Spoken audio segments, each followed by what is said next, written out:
Papers. Yep. Get that.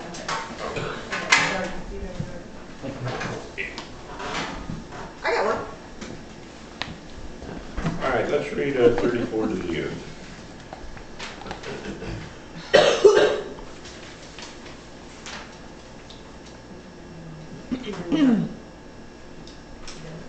My soul is overwhelmed with sorrow to the point of death, he said to them. Stay here and keep watch. Going a little further, he fell down on the ground and prayed that if possible the hour might pass from him. Abba, Father, he said, everything is possible for you.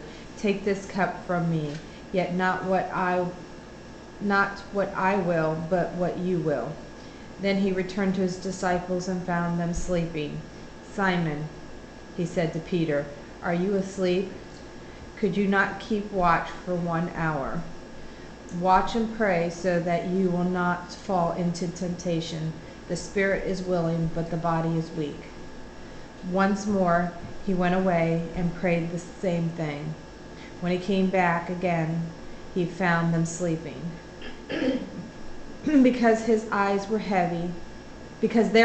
heavy, they did not know what to say to him.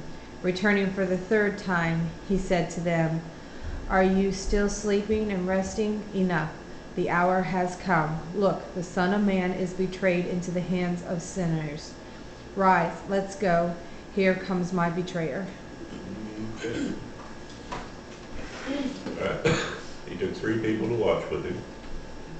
And like we said last week, 3 is a significant number in the Bible.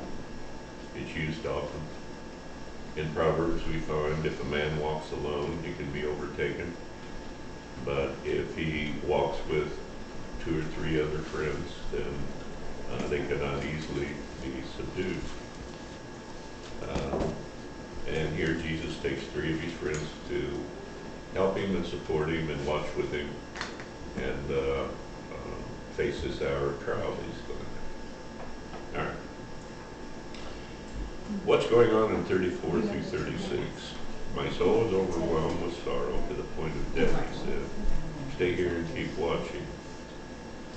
Going a little farther, he went and fell down and prayed that if possible the hour might pass from him. Abba, Father, he said, everything is possible for you. Take this cup from me, yet not what I want, but what your will. What's going on there? He's showing his human side. Hmm? He's showing his human side. Okay. He's Okay. afraid. He's afraid, his human side, he's afraid, but he's, he wants, Okay. like us all, we want God to take our pain away, but we want his will to be done. There's this battle going on between the spirit and the flesh. The body's saying, no, we don't want to do this. And the spirit is saying, this is why you came. We have to do this. This is why you came. Everybody's salvation depends on this moment, this night. You can't turn from it. And there's this huge struggle war, this huge trembling going on. This is where it becomes so intense that he actually sweats blood.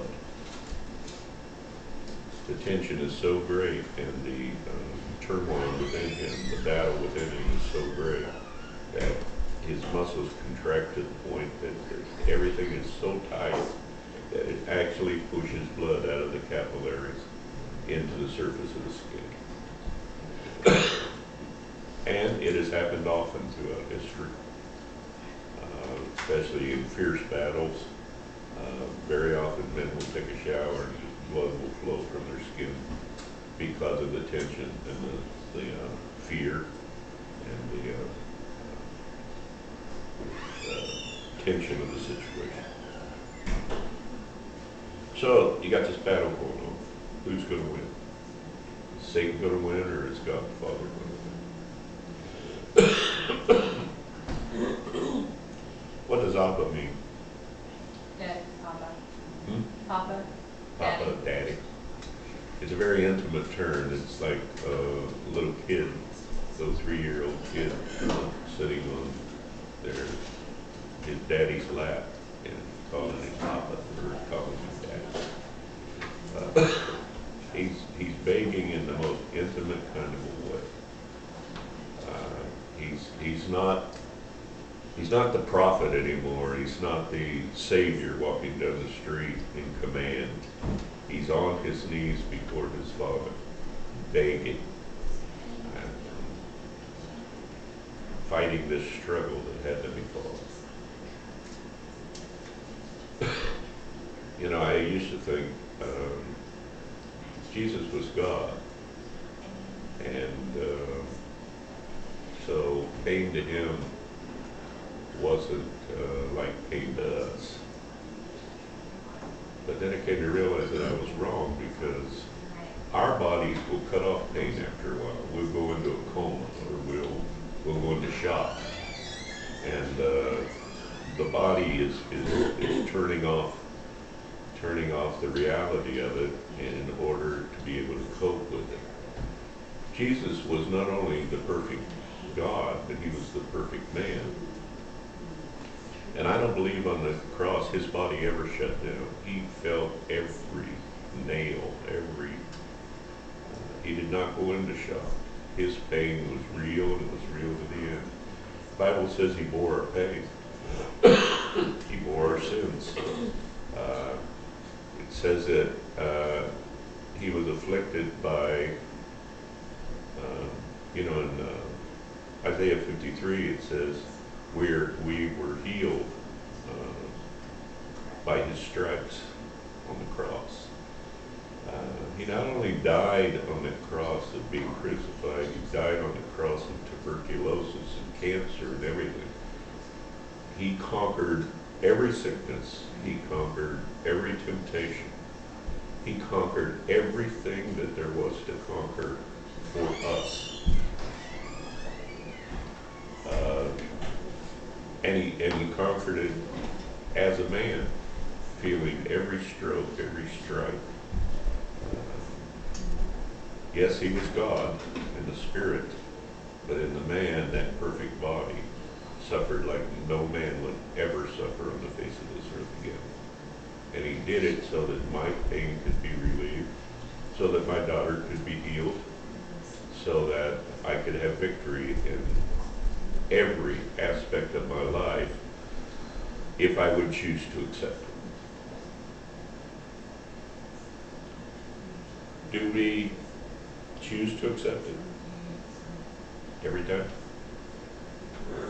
I mean, it's right there. All you got to do is take it. Do we always just say, "Oh, I'll trust in that"? Or do we try to fix it ourselves? We try to fix it ourselves every time. Yep. The wise old man told me one time, his name was John Michael. He said, work like you're going to do it all. Pray like God's going to do it all. And when you win, give God the glory. And you'll win every time. Best advice maybe I've ever given. Work like you're going to do it all. Pray like God's going to do it all. And then give God the glory.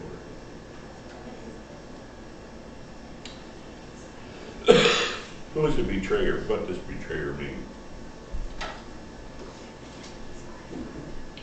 First, who is a betrayer? Judas. Judas. Judas is a betrayer. Okay. What's betrayer mean?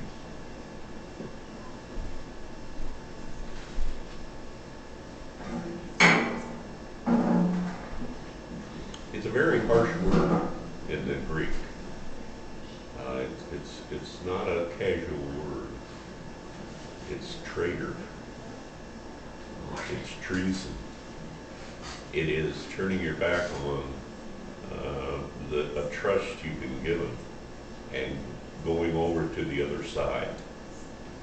It is punishable by death in the military. If in the early days of the military, if you were caught conspiring with the enemy, you could be hung by sundown, just by 2 witnesses. Now they drag it into court and drag it out for years. And the only people that win are the lawyers. But the bottom line is, treason is a very, very serious, very, very ugly. It is the greatest, I want to use the word to define it, but it is the greatest act of treason that there is. Your best friend stabs you in the back. Et tu, Brute. Remember, Caesar said, et tu, Brute. My best friend just stabbed me in the back. Literally in that case. But there's not a word that could be found in the Greek that would be more treacherous than this word betrayal. All right. What's the difference between the first return and the third return? He came back, left, came back, left, and then came back again. What's the difference between the first one and the last one?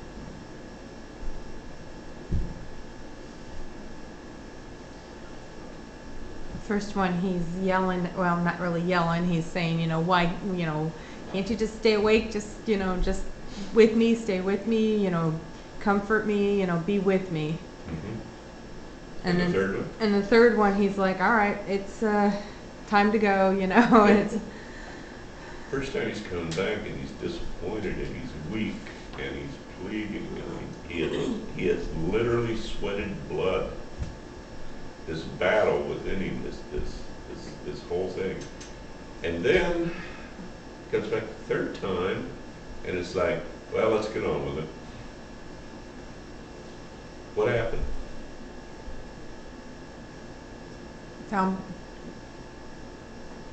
he found peace in knowing that this is what it's going to happen. It's go and get it with it. He finally put the Spirit in charge. He finally went with the Spirit. He was given peace, like Don said. He was given peace, and then it was, let's do this. Okay. That's also happened if you go to Luke, Luke 43. It said, and an angel from heaven appeared to him and strengthened him. Okay?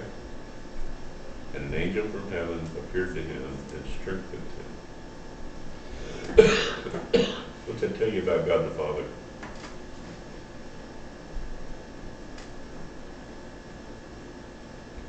He cares. He cares? And Has if we ever ask, happened before? What? when we ask for help and strength, he'll send someone he'll be there for us. Yes, exactly. God will send help. He's going to send help. Has that ever happened before in the Bible? When Jesus was alone the 40 days and Satan was tempting him. Mm-hmm. After the 3 temptations were over, an angel came and ministered to him and gave him food and water. Any other one? Got your hand up, Molly? No, I'm trying to keep him from choking. I saw your I'm hand. gonna give him the Heimlich. Give us an answer, Molly. Any other one?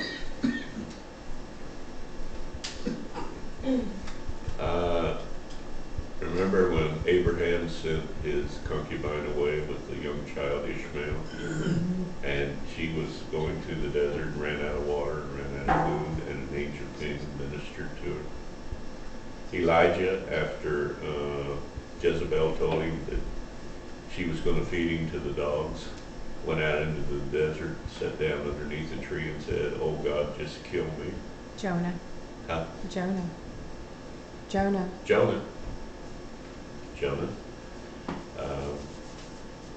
And then there was Elijah in the cave, and the raven came and fed him daily. I mean, we could go on and we could go on and we could go on.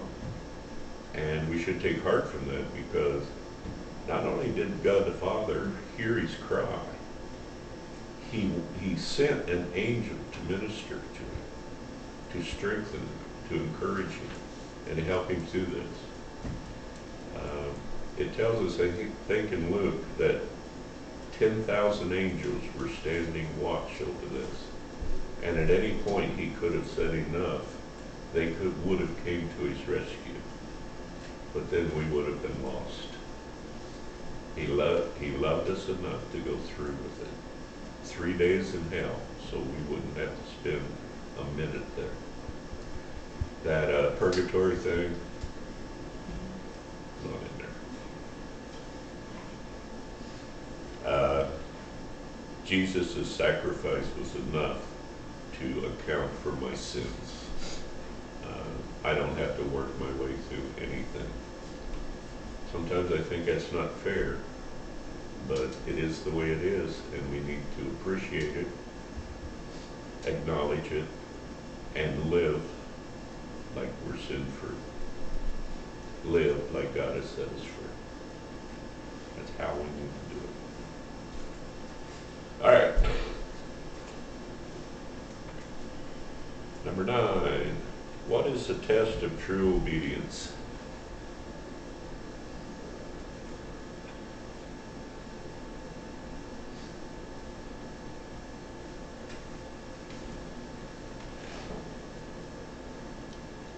Doing what we're supposed to be doing, even though it's, you know, we're in pain or we're being ridiculed or, you know.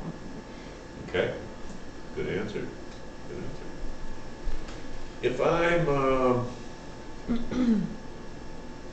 if somebody asks me to take their son fishing, and God says, yeah, that's a good idea, you can minister to him. Or somebody says, go to Africa and wash the lepers. Which one is the test of true obedience? The one God tells you to do. Huh? The one God tells you to do. One that God tells me to do. But since I love to fish, and I like kids, it's easy for me to do the first one. You know, I can say, oh yeah, I'll be obedient. And then the second one is, do what? You know, wash lepers. But I do it anyway. Which is the test of true obedience? The test of true obedience is doing the thing you don't want to do because God told you to do it. Now there's a lot of times he lets you do things you like to do. There's a lot of times, he been a lot of kids in my bass boat. I've camped out, taken kids camping a lot of times. Loved every minute of it. Thought it was great. But that wasn't a test of true obedience. Sometimes the test of true obedience is going to the old jerk next door that has done. Remember I told you about the guy in the cages and he made fun of my tomato cages and all that? Well, he came down the other day and wanted to know if he could have some green tomatoes so his wife could make some relish. And I thought, and God said, no, no you don't. And I gave him the tomatoes and let him drive away. That was the test of true obedience, because I would have said to him, oh, you need some of those green tomatoes out of those 8-foot tomato cages that have those 14-foot tomato plants in them that you made fun of 20 years ago? Yeah, I'll give you a couple. So mad, he must be walking away. And I'm not going to tell you I didn't think it, but I didn't do it, okay? True obedience is doing it God's way, even when you don't want to. That's true obedience. The rest of it is obedience, but you get some pleasure out of that. You get some pleasure out of any of it. You get a sense of accomplishment.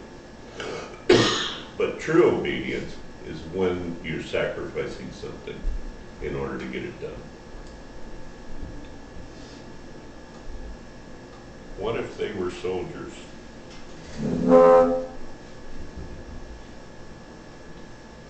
What if these 3 disciples were soldiers? They are. They'd gone to sleep on watch. We came. They would have been in trouble. They would have been court-martialed. And Jesus did what? He said, come on, time to get on with this. He didn't chastise them. He didn't beat them up. They made a mistake. They were wrong. But Jesus didn't hold it against them. He ministered to them. He forgave them for it. He won the battle, and he went to the cross. But Peter's going to have to deal with it next week. We're gonna see Peter in the garden. Okay.